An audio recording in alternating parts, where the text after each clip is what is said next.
Българско производство, иновации и образование се срещнаха в Асеновград.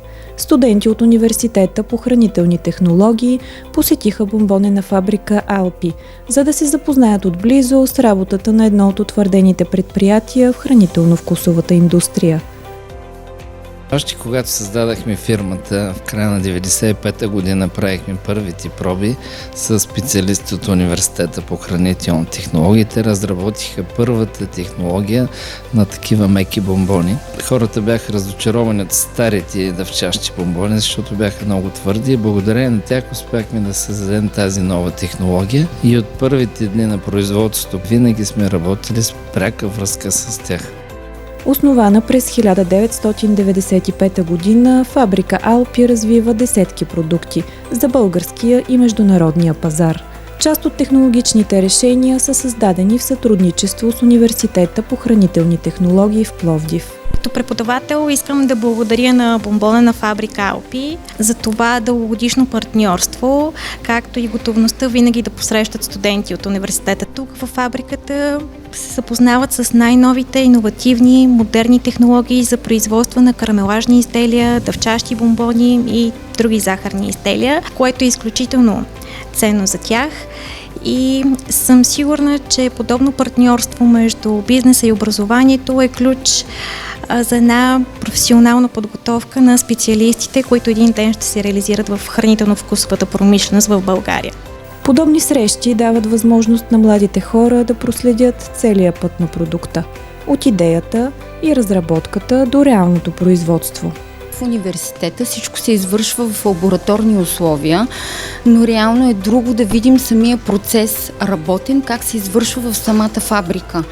Видяхме машините на живо, защото досега всичко е било само на теория. Друго е, когато се види на практика и нещата изглеждат по съвсем друг начин. По време на посещението студентите се запознаха и с историята на компанията, която днес предлага богато портфолио от традиционни и функционални захарни изделия, реализирани както в България, така и на редица европейски пазари. Една от новите стъпки за компанията е партньорство с биосферен парк Червената стена.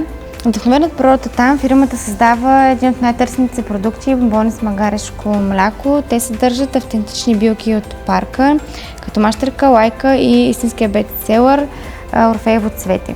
Ние благодарение на преките контакти с университета сме разработвали много нови продукти съвместно с тях и на хората са били по-интересни и за нас е едно предизвикателство да предложим нещо ново на пазара. Освен да го произведем, като дадем допълнителни ползи на клиентите, това е голямо удоволствие за нас. Сред най-новите разработки на компанията са близалките iMuse.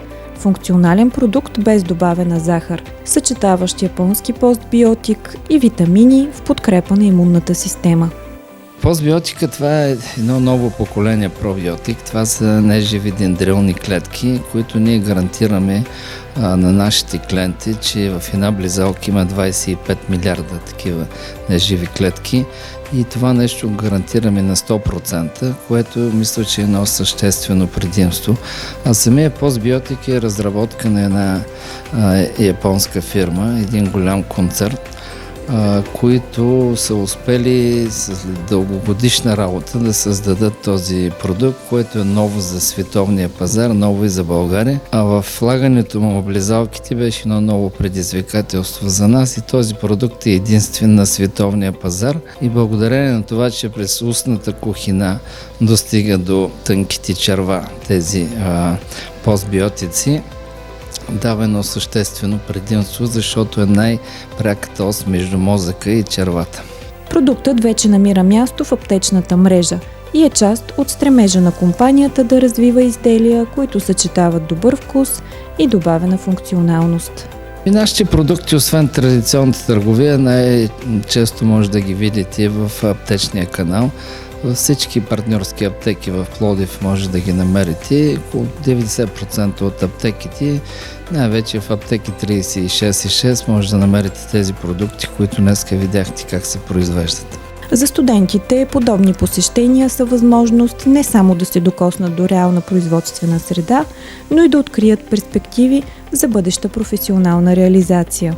Изненадан съм, много приятно. Нещата са изпълнени, според моите виждания, перфектно. Технологичният процес е определено доста модернизиран. Това да чуеш, че единствената линия по скорост за производство на Балканите, и даже в света, при нас в България е похвално. Днес фабрика Алпи произвежда десетки видове захарни и функционални изделия и продължава да инвестира в нови продукти, технологии и партньорства с образователните институции. А срещата между бизнеса и младите хора показа, че успешното производство започва там, където знанието срещне практиката.